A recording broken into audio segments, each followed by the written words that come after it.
आज के दौर में खुद को गंदे विचारों से बचाना बहुत बड़ी बात है।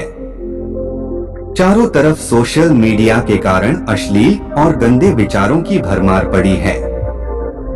इन विचारों का शिकार हर कोई होता है और हमारा अवचेतन मन ऐसे विचारों को तुरंत ग्रहण कर लेता है।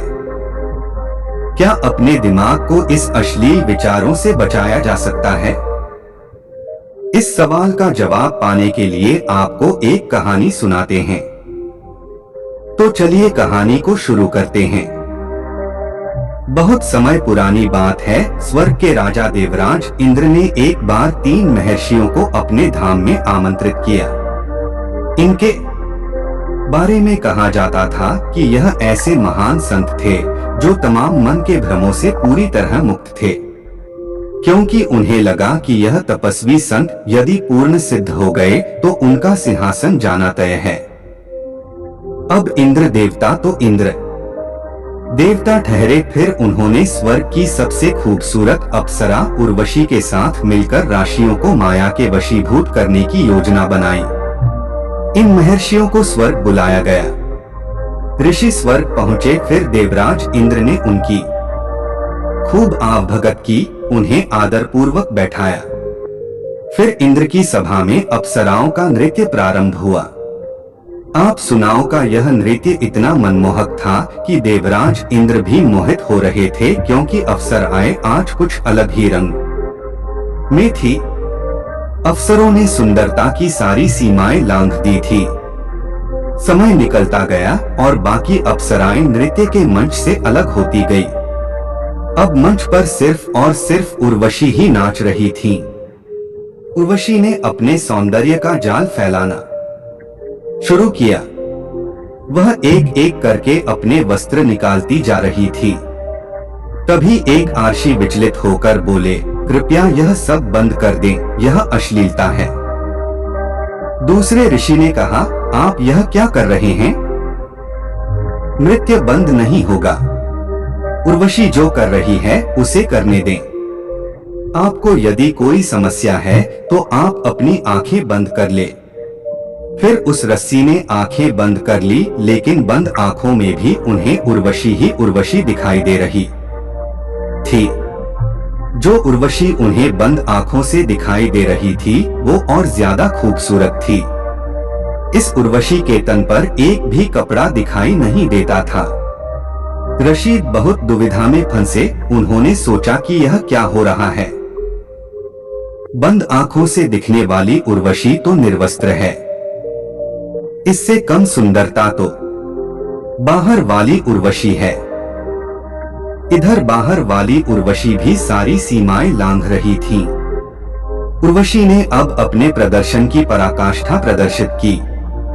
अब उसके बदन पर एक भी वस्त्र नहीं रहा।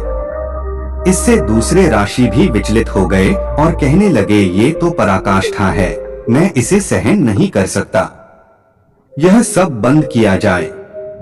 तब तीसरे रस्सी बोले, यदि आपको ज्यादा समस्या है तो आप अपनी आंखें बंद कर लीजिए, लेकिन यह नृत्य बंद नहीं होगा। दूसरे राशि ने भी आंखें बंद कर ली, लेकिन बंद आंखों से उन्हें उर्वशी का वो रूप दिखाई दिया जो जीती जागती उर्वशी से ज्यादा सुंदर थी। बाहर वाली के तन पर कुछ कपड़े तो थे। दूसरे रस्सी बहुत विचलित हुए। इधर तीसरे आशी उर्वशी का नृत्य ध्यान पूर्वक से देख रहे थे। पिता के वीर और माता के गर्भ के बिना जन्मी पौराणिक पात्र की उर्वशी ने अब सारी सीमाएं लांघ दी और अब उसके तन पर कोई कपड़ा नहीं था। तीसरे राशि तब भी विचलित नहीं थे और वह बहुत ध्यान से नृत्य को देख रहे थे।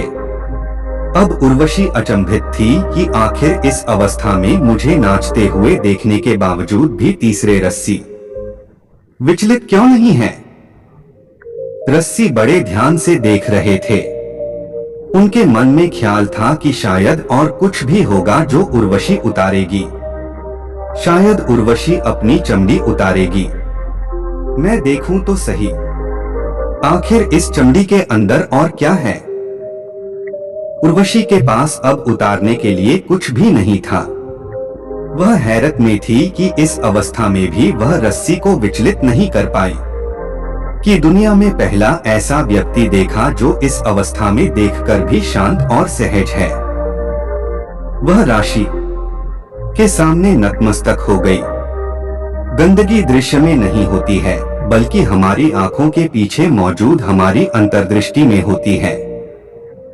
आंखें बंद करके हम अपने अंदर की गंदगी को साफ नहीं कर सकते हैं। जितना हम अपनी आंखें बंद करेंगे, उतनी ही हमारी अंदर की गंदगी हमें परेशान करेगी। आप अपने आप को शुद्ध सात्विक कहते हैं, लेकिन बाहर का दृश्य देखकर आपके अवचेतन मन को शांत सूंघ जाता है। खुद को सकारात्मक कहते हैं, लेकिन बाहर की नकारात्मकता आपको हिला देती है। यकीन मानिए, यदि आपको बाहर की नकारात्मकता अश्लीलता से असहजता होती है, जिसका कारण है आपके अंदर की गंदगी, जब तक आप अपने अंदर की नकारात्मकता को बाहर नहीं निकालेंगे, तब तक आपको बाहर के दृश्य विचलित करते रहेंगे। तामसिकता शरीर में नहीं, बल्कि उस शरीर को देखने की दृष्टि में है जो काम, वासना और अश्लीलता तामसिकता दृश्य में नहीं, उस दृश्य के पीछे खड़े हो जाने वाले भावों में है।